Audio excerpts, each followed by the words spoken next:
Herzog on Monday during his 9th trip to the region since the war began in October.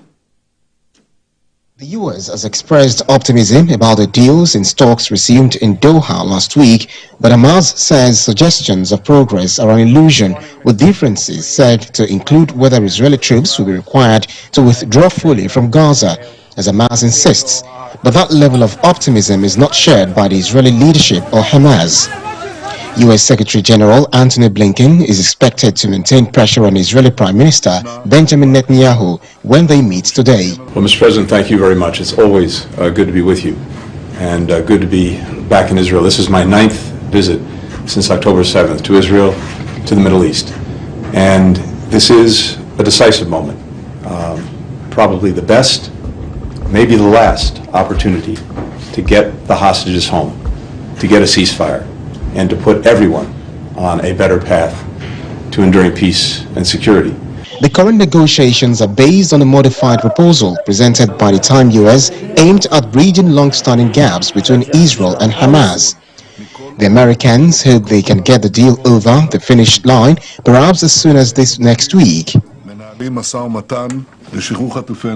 In a statement on Sunday, Hamas accused Israeli Prime Minister Benjamin Netanyahu of putting obstacles in the way of an agreement and setting new conditions and demands with the aim of prolonging the war.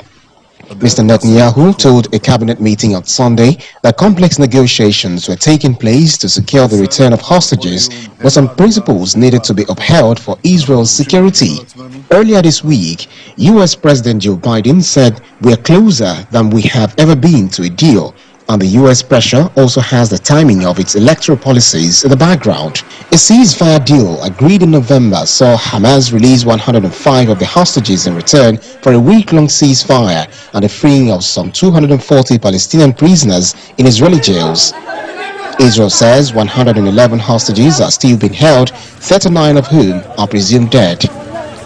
Meanwhile, the Hamas-run health authority in Gaza says Israeli airstrikes killed at least 21 persons, including 6 children, on Sunday. The IDF said on Sunday it had destroyed rocket launchers used to hit Israel from the southern Gaza city of Khan Yunis, the scene of intense fighting in recent weeks, and killed 20 Palestinians.